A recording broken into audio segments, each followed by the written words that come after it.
Christmas Eve is supposed to be a night of joy, family, and celebration. But on December 24th, 2008, in Covina, California, the Ortega family's holiday gathering turned into a scene of unimaginable horror. The Ortega family, a loving, close-knit group, had gathered at their grandparents' home for their annual Christmas Eve party. It was a tradition, a night filled with laughter, games, and the excitement of the holiday. Children ran through the house, eagerly awaiting Santa Claus, while the adults sat at the dining table, playing Texas Hold'em, sipping drinks, and sharing stories. At around 11:30 p.m., there was a knock at the door. An 8-year-old girl excitedly ran to answer it, expecting a relative or a neighbor. What she saw instead would change her life forever. A man dressed in a Santa Claus suit stood in the doorway, holding a large, wrapped Christmas present. At first, there was no reason to be alarmed. It was Christmas, after all. Perhaps it was a surprise guest, a friend of the family playing a holiday joke. But as soon as the door opened, Santa pulled out a semi-automatic handgun and fired directly at the child's face. Screams filled the house as panic erupted. The Ortega family's night of joy had just become a nightmare. And the man in the Santa suit? His name was Bruce Jeffrey Pardo, and he had come with one mission: to kill. Chaos immediately consumed the Ortega home. The first gunshot left the 8-year-old girl critically wounded, her small body collapsing onto the floor. Before anyone could react, Pardo stormed into the house, firing indiscriminately at the unsuspecting family. People screamed and scattered in all directions, some trying to hide behind furniture, others running toward the back door in a desperate attempt to escape. Pardo moved through the house methodically, shooting one victim after another. Joseph and Alicia Ortega, the family's beloved grandparents, were shot at point-blank range near the Christmas tree. James and Charles Ortega, the family's 2 sons, tried to fight back but were gunned down in the living room. Their wives, Teresa and Alicia, were murdered as they tried to shield their children. The Ortega family's annual Christmas party had turned into a war zone. Then, Pardo reached into his oversized Christmas gift. Inside was a homemade flamethrower. Without hesitation, he sprayed flames across the living room, igniting furniture, decorations, and even the victims themselves. The house was instantly engulfed in flames. Within minutes, the Ortega home was unrecognizable, consumed by fire, smoke, and the sounds of terror. The fire spread rapidly, turning the house into a furnace of destruction. Screams of pain and panic mixed with the roaring flames as those still alive struggled to escape. Leticia Ortega, one of the daughters, had been in a side room with her daughter when the shooting began. They ducked behind furniture, avoiding gunfire and the raging inferno. As smoke filled the air, Leticia made a decision. She grabbed her daughter and ran toward a small side door. Coughing, disoriented, and barely able to breathe, they managed to stumble out of the burning house and into the cold night air. Neighbors were already calling 911, reporting gunshots and an explosion of fire. As sirens wailed in the distance, Leticia turned back to look at the house, but most of her family was still inside. She had escaped hell, but many of her loved ones never would. By the time firefighters and police arrived at the scene, the Ortega home was completely engulfed in flames. The fire was so intense that emergency responders couldn't immediately enter the house. They could only watch as the Christmas decorations, the tree, and everything inside was reduced to ash. Once the flames were finally under control, investigators began the grim task of recovering bodies. 9 members of the Ortega family had been killed that night, but the fire had burned so hot that most of the victims were unrecognizable. Forensic teams were forced to use dental records and medical implants to identify the remains. Among the victims were Joseph and Alicia Ortega, the family's beloved grandparents, who had hosted the annual Christmas Eve celebration for decades. James and Charles Ortega, 2 sons who had fought bravely but never stood a chance. Their wives, Teresa and Alicia, who had tried to shield their children from the gunfire. Several other relatives, including young children, lost in the flames. Outside, survivor Leticia Ortega stood in shock, holding her daughter tightly, unable to process the horror unfolding before her. Her entire family gone in a single night. And the man responsible? He was nowhere to be found. As investigators combed through the wreckage, one question loomed large. Who was Bruce Jeffrey Pardo? And why had he carried out such a horrific massacre? Pardo, 45, had been the ex-husband of Sylvia Ortega, one of Joseph and Alicia's daughters. At first glance, he seemed like an ordinary man. A former aerospace engineer, well-dressed, polite, and soft-spoken. No known history of violent behavior. But beneath the surface, there were cracks in the image. His marriage to Sylvia had been rocky from the start. Pardo was controlling, manipulative, and emotionally abusive. He refused to let Sylvia spend money freely, forced her to stay home instead of working, and eventually became obsessed with dominance over her life. The final straw came when Sylvia filed for divorce, citing years of emotional abuse and controlling behavior. Pardo resented her deeply for leaving. By December 2008, he was drowning in debt after being ordered to pay Sylvia thousands in alimony.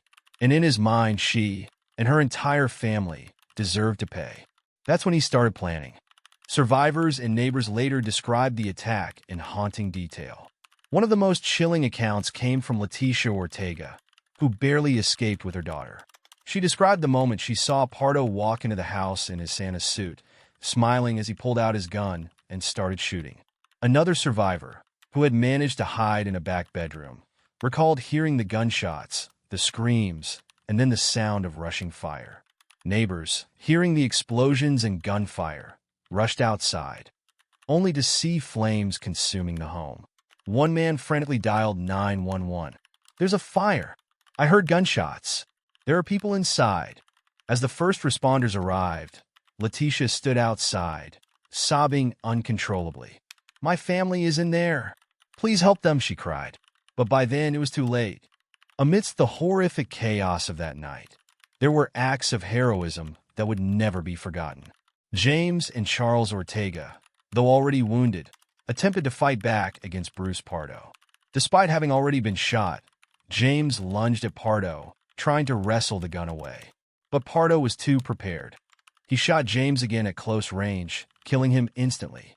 Charles, seeing his brother collapse, grabbed a chair and swung it at Pardo, desperate to slow him down. For a brief moment, Pardo stumbled backward, surprised by the resistance. But before Charles could land another blow, Pardo shot him twice in the chest. Despite their bravery, the brothers were no match for a man armed and intent on destruction. Meanwhile, Leticia Ortega and her daughter were among the few who managed to escape. Hiding behind a sofa in a side room, Leticia knew she had seconds to act. She clutched her daughter's hand and, in a moment of pure instinct, ran toward the back door, pushing through the thick smoke. As flames licked at their skin, they burst outside and into the cold night air. They were alive, but just barely. Leticia looked back at the burning home, realizing her family was still trapped inside. And Bruce Pardo was still inside, finishing what he started. The chaos inside the house had been overwhelming, but for those who had escaped, the nightmare was far from over. At 11:40 p.m., a frantic 911 call was made from a nearby house. The caller's voice was shaking, barely coherent. It was Leticia Ortega. "Help! Someone came into our house. He shot everyone. He set the house on fire." The dispatcher struggled to calm her down. "Ma'am, I need you to take a deep breath. Are you hurt?" "No, but my daughter. She's shaking. She won't stop crying. My family is inside. They're still inside. Oh my God, please send help." The sound of flames crackling could be heard in the background. From the street, neighbors could see the Ortega home fully engulfed in fire. Another call came in, this time from a man down the block. "There was an explosion. I heard gunshots. There are people screaming." Firefighters and police were already racing toward the scene. But by the time they arrived, the house was completely consumed by flames. Leticia, still sobbing into the phone, kept repeating the same words. "He was dressed as Santa. He came to kill us. He killed my whole family." The dispatcher's voice tightened. "Ma'am, do you know who the suspect is?" A long pause. Then, through shaking breath, Letitia whispered his name. It was Bruce. Bruce Pardo. The man who had once been part of their family had just destroyed it in a single night. And now he was gone. Bruce Pardo hadn't just snapped. This massacre was not a moment of insanity. It was revenge, carefully planned. In the weeks leading up to the attack, Pardo had spiraled into deep resentment toward his ex-wife, Sylvia Ortega. Their marriage had been rocky, but their divorce had destroyed him. Pardo was ordered to pay Sylvia $1,785 a month in spousal support. She had full custody of their assets, while Pardo faced financial ruin. She was thriving without him, and he couldn't stand it. He blamed her entire family for his failures. Investigators uncovered court documents revealing his obsession with control and power. He believed Sylvia had humiliated him. He resented the Ortega family's wealth and unity, something he never had. So, he came up with a plan. If he couldn't control Sylvia, if he couldn't have his family back, then he would destroy everything she loved. He spent months purchasing weapons, designing his flamethrower, and ordering his custom Santa suit. Christmas Eve was his final act. A night meant for love and joy became a carefully staged execution. For Bruce Pardo, this was never just a murder. It was a statement, but his plan wasn't over yet. He had one final move left. After unleashing hell upon the Ortega family, Bruce Pardo walked out of the burning house like a man who had just finished a job. Neighbors later reported seeing a figure in a Santa suit calmly walking away from the flames. But Pardo was not unscathed. During the attack, the flamethrower had backfired, burning his hands, arms, and part of his face.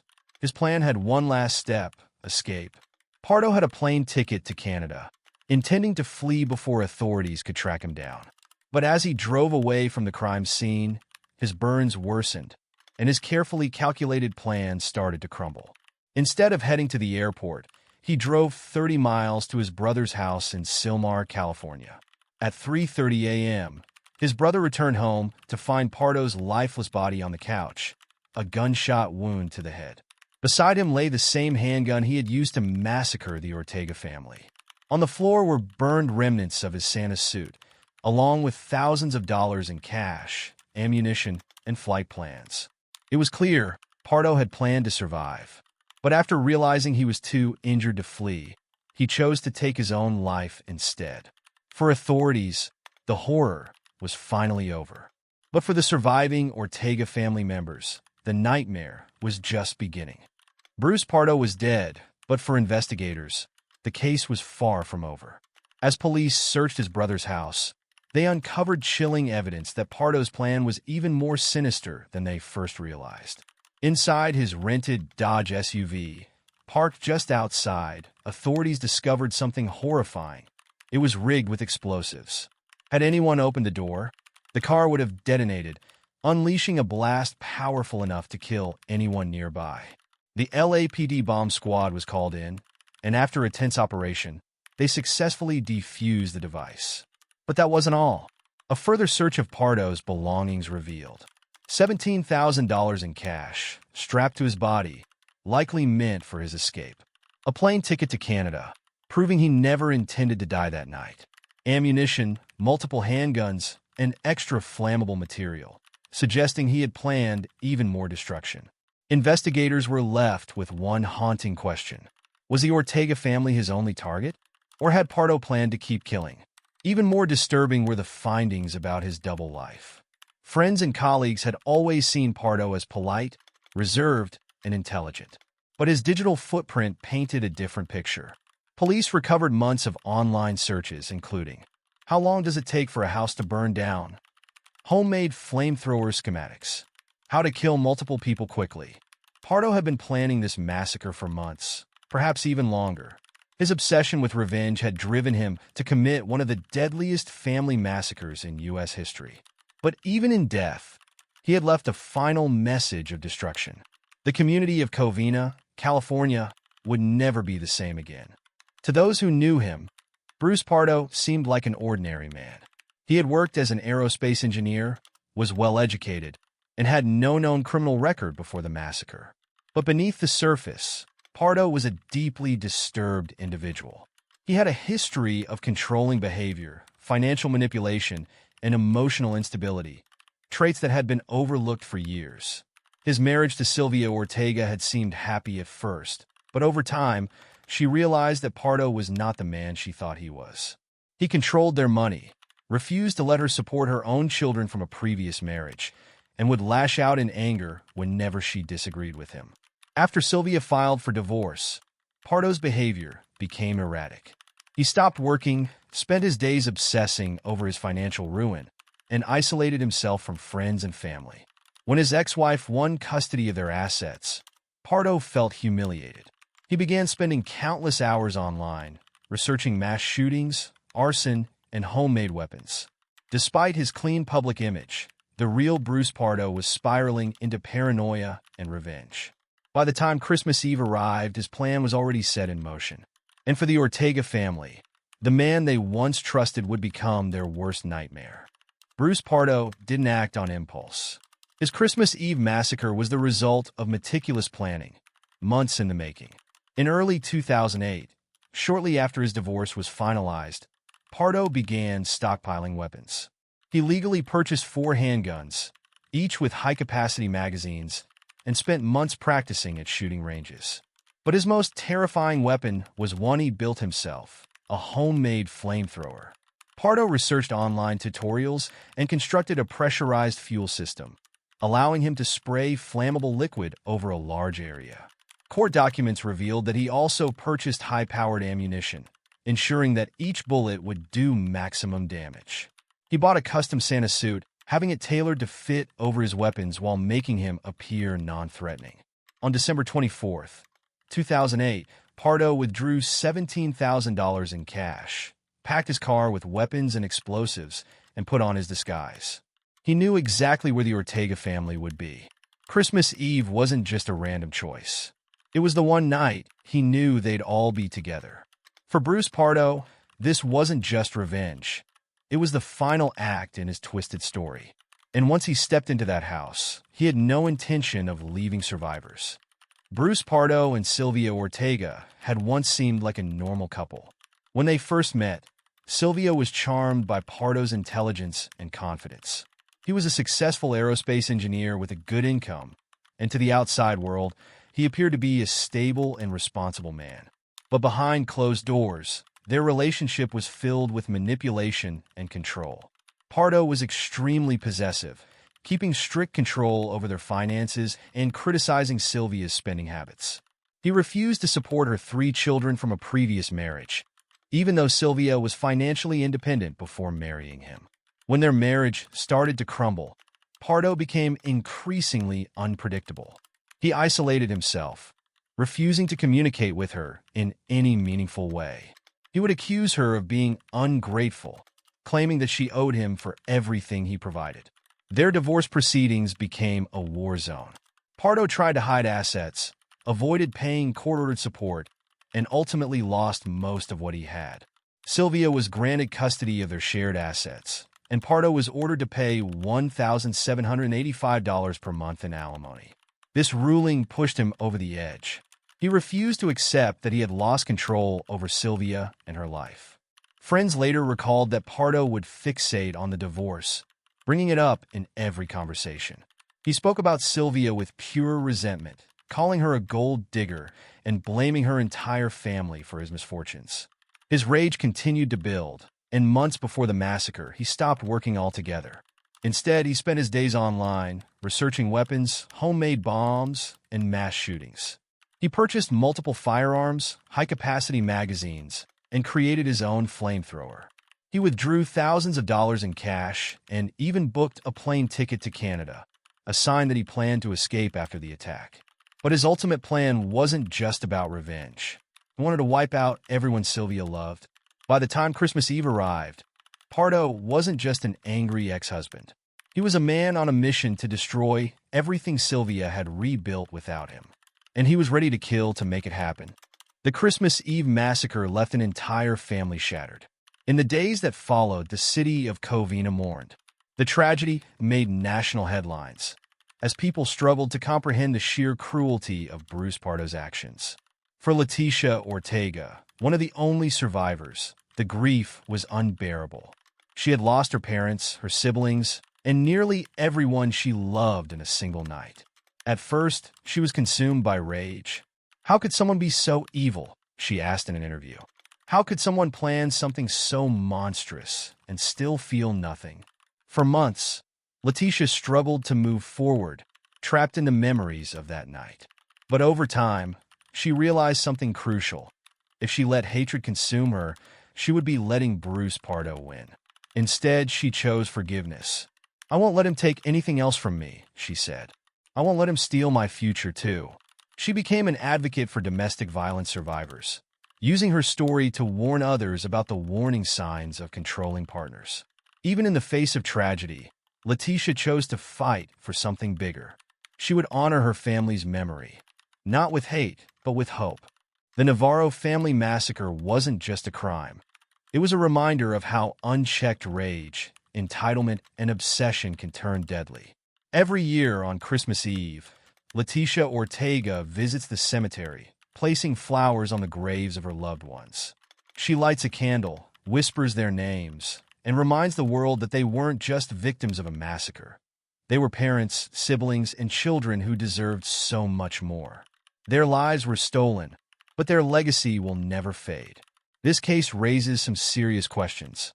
Could Pardo's controlling behavior have been a sign of what was to come? Should there be stricter laws to protect people from financially abusive or dangerous ex-spouses? And most disturbingly, how many others are out there right now, silently planning something just as horrifying? What do you think? Let us know in the comments. Should warning signs like Pardo's be taken more seriously? Could anything have stopped this massacre from happening? What lessons can we learn from this case? This story is a reminder to trust your instincts.